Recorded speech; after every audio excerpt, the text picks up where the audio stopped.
YouTube, this is Nite Misfortune and welcome to my first impressions video of Dreadlands, a shared world turn-based tactical skirmish game created by Black Fox Studios and published by Fat Shark.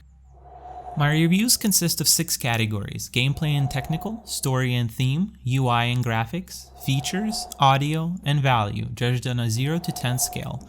The final score will be given based on the average of the 6 categories. Before we begin with the review, I would like to stress that this is a first look at the early access of the game. Bugs can be fixed, features added, and gameplay reworked. With that in mind, let's begin with the overview. Glow. Everything's about glow around these parts. In Dreadlands, you start by creating your gang from any of the rival factions inhabiting the game world. Of note, there are only 2 playable factions in the early access of the game. The Scrappers, the Tinkers capable of constructing lethal weapons, or a hot-headed bunch of bikers, and the Tribekin, a nature-worshipping factions that utilize ferocious beasts and totems. In other words, a druidic faction that depends a little too much on hallucinogens. A third faction, the Scarbacks, will be added upon release. From there, the gang sets off to explore the dangerous and diverse landscape of Dreadlands. I was pleasantly surprised at how familiar and smooth the game felt when I first jumped into it. I also appreciated the novel travel mechanics and the dedicated world map that are not present in other tactical games like this. World exploration and travel felt very similar to those of Heroes of Might and Magic. Players set up their gang's base and then journeyed with a squad of up to 8 characters around different quest locations on a map. In doing so, they can meet other real-life players and have a chance to interact or even combat them in a PvP mode. I was looking for these features in a turn-based squad game for a long time, and Dreadlands definitely delivers on that front. Apart from selecting your gang, there are no other choices to make. If you feel like this is a detriment, then I think you will be delighted to hear that you can customize your gang in other ways throughout the game, mainly through choices you make and the squad and the base features of the game. The one gripe I had with the game was that it felt just a little too slow. The world felt a bit big for the number of points of interest on it, and there was no other point to it other than chasing down other gangs and entering combat or subsections. In addition, the amount of time it takes to level up is just a little too long in my opinion. After almost 3 hours of playtime, I had barely reached level 2 on about half of my characters, and the reward for doing so was a meek +1 to a single predetermined stat and a choice of a simple skill among 2 options. On the tactical map, there are solid mechanics that are familiar to those that played other similar games. However, the emphasis seems to be in melee combat. I found that enemies often closed down the distance even though I had a giant bear, pig, and dog on my team.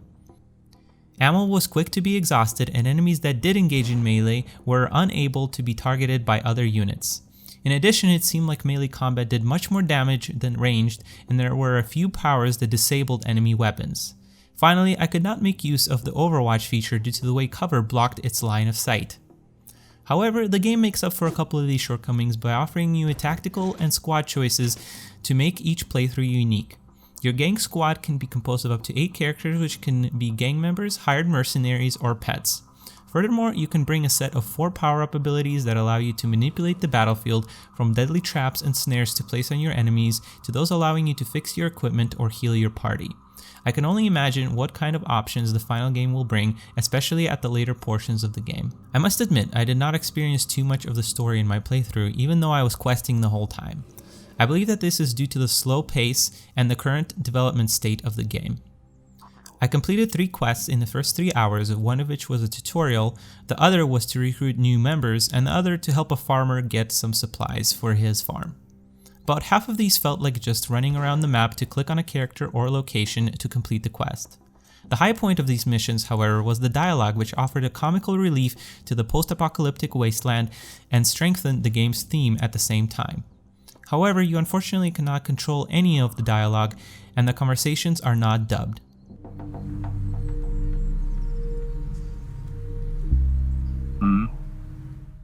I also felt like there weren't enough of the choices to select your quests, and I ended up taking the first ones that came across my way.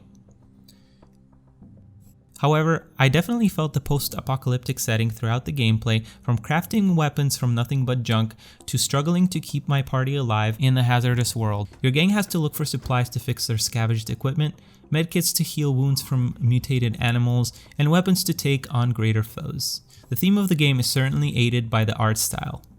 The game is not beautiful by any means, however if you enjoy the art style of Borderlands series, you will feel right at home in the Dreadlands. There's an overwhelming amount of green in the game, from the dreaded landscapes to the clothes on your characters. This isn't necessarily a detriment, especially if it happens to be your favorite color, but I suspect that it might get old later on in the game. One area that the game succeeds is in its simple yet minimalistic design. Icons are simple to understand but have a unique look to them. Personally, I enjoy a more realistic approach to an art style in video games, but the graphics of Dreadlands certainly are not far behind turn-based squad games like XCOM and Phoenix Point. Beyond character and object models, there aren't a whole lot in terms of artwork or effects. During my playthrough, I noticed very little particle effects or other projectiles. The UI is also very minimal and lacking features in some cases. I still have not found a way to access my inventory other than going to the store to pull up the inventory. However, the tooltips to describe the items and mechanics of the game are very informative yet brief. I learned the game very quickly when I began playing. The game does not feel like it has a whole lot of content. I have already discussed the slow pace of the game and a low number of quests. While the factions feel unique in their own right, 2 or even the promised 3 factions feel a bit low for the big game world of Dreadlands. However, I also believe that the big selling point of the game will be the PvP side of gang versus gang warfare that I have not had the chance to experience a whole lot of. I can easily see how this game can turn into an online strategy game or even an MMO with endless ways to customize your gang and individual loadouts. There are so many customization options to your gang and characters already. There were lots of options for colors, clothing, and weapons you could outfit each character, including animals. Furthermore, you can customize your gang with different icons. It would be great if players would eventually be able to upload their own icons and create their own gangs. The one disappointing feature was that the characters could only be named with a random name generator. At the current state of the game's audio did not feel impressive or immersive. After 2 hours of playing, I found myself wondering where the music was and had to listen hard to notice the sound effects. However, the sound effects for projectiles and other weapons are certainly satisfactory. The value of the game is definitely one of its strongest suits. It is a very good deal at $20 and offers you many hours of playtime even in its current state of development and without a full-fledged PvP mode. I managed to get my copy on a sale for $18, which makes it an even better deal, and I'm sure you will be able to pick it up on a sale once it comes out. It's quite something, that glow. The stuff won't just fuel your long hauler forever. It'll also do hundreds of other crazy things.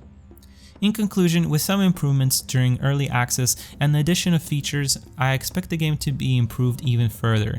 If you enjoy turn-based squad skirmish games, then I definitely recommend you check out this early access game, or at the very least put it on your watch list for when it comes out. The unique take on the world travel and story will have you hooked for hours on end, and the tactical options will quench your need for squad-based games. If the developers continue to add features to the game and polish out a few of its issues, then this will be a very solid competitor to the bigger titles of the genre. Thank you very much for watching this review, and if you would like to check out some more reviews or more playthroughs of Dreadlands, please do subscribe to my channel and check out some of my other videos. Thank you and have a great day.